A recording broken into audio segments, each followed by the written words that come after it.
Hey Nintendo fans and collectors, this is Lithium017 from my channel, Nintendo Collecting 101, bringing you collecting tip number 38. This one's called Accessories. If you're a collector, you most definitely have some sort of accessories for your console or for whatever it is that you're collecting. Sometimes these feel like they're required, sometimes they feel like they're a little bit trivial, and sometimes they're only used for one game. So I'm just going to talk about a few different cases and a few things that I've learned from experiencing or from collecting that might help you.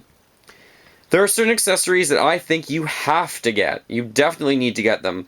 So for example, for a console that requires a memory card, like the Nintendo 64, you definitely need to get this accessory. You might not need it boxed, but you have to have them if you ever want to save your game. So I consider that a required accessory of the console that you definitely have to get.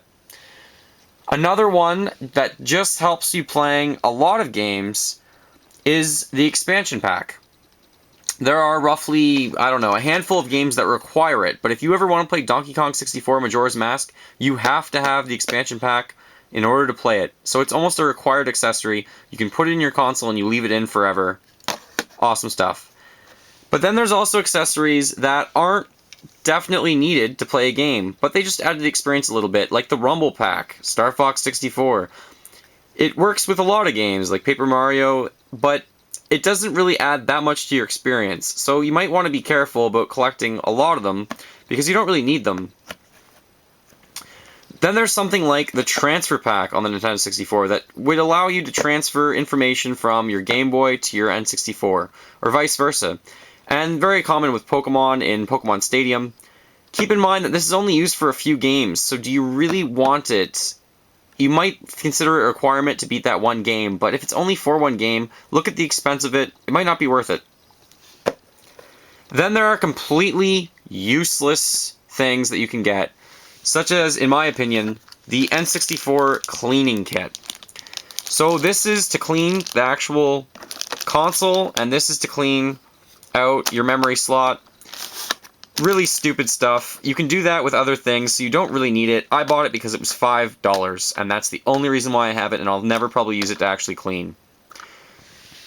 Other examples of something that's completely trivial is, this is Mario Paint. It comes with a mouse. The mouse is required to play the game, but you also get that stupid little mat. It's a mouse pad. You can use anything as a mouse pad. Completely useless. So just keep in mind of what's required and what's not. Some other things that I can mention. If you're an NES collector, I do think it's almost a requirement for you to have a light gun. I just think that's awesome. I think it's cool. I think the nostalgic factor outweighs how useful it is with a lot of games, but eventually you're going to want to play Duck Hunt. Let's be serious. There's accessories for a lot of handhelds that are battery packs. So if you don't want to have your console eating away at batteries, you might want to get one of the battery packs like this. This is the Game Boy Battery Pack.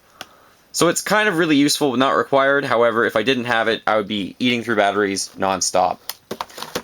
Then there are accessories that will expand your ability to play more games. And I had a tip called Expand Your Gaming Horizons, where I talked about Super Game Boy adapters for the N64 to play worldwide games, and a Game Boy player. So those I definitely consider, or I would like you to consider buying if you do want to expand your gaming horizons. So I won't talk about those too much because I already touched on those. Then I just have a few other things to mention over here.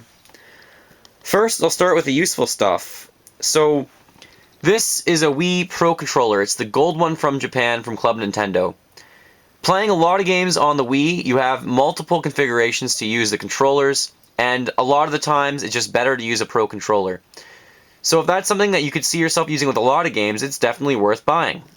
But something like the light gun, or not the light gun, the plastic shell for Link's crossbow training, I really liked it. I use it, but I only ever used it in that one game. Thank God it came with the game because it is absolutely useless. You can play the game without it. It's not really important. But if you're getting the game and it comes in the box, it might be a good deal, so you can get it with it.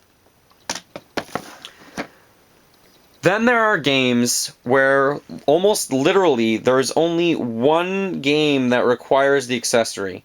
So look at this thing down here. A lot of people always ask me about this ridiculous GameCube controller.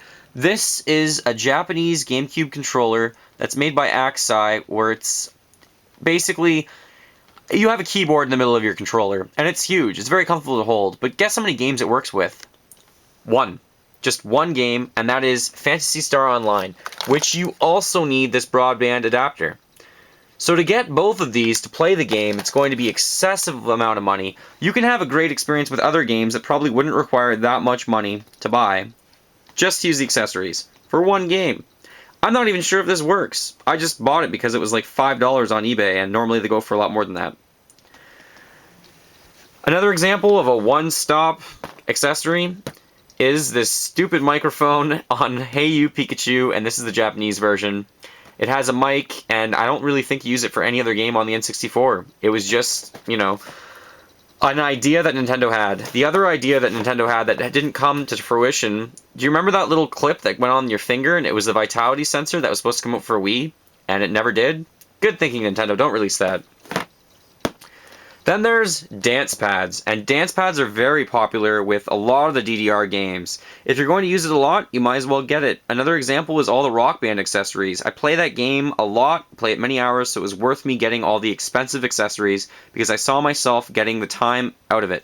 So my only suggestion to you with accessories, if it's very important and required, like an expansion pack almost to play some games, or if it's like a memory card, you need to get it, but look at the game, and look at the experience you'll have, and the price, and judge if it's worth getting the accessory, if it works for multiple games, if it will only work for one game, if the expense is really worth it.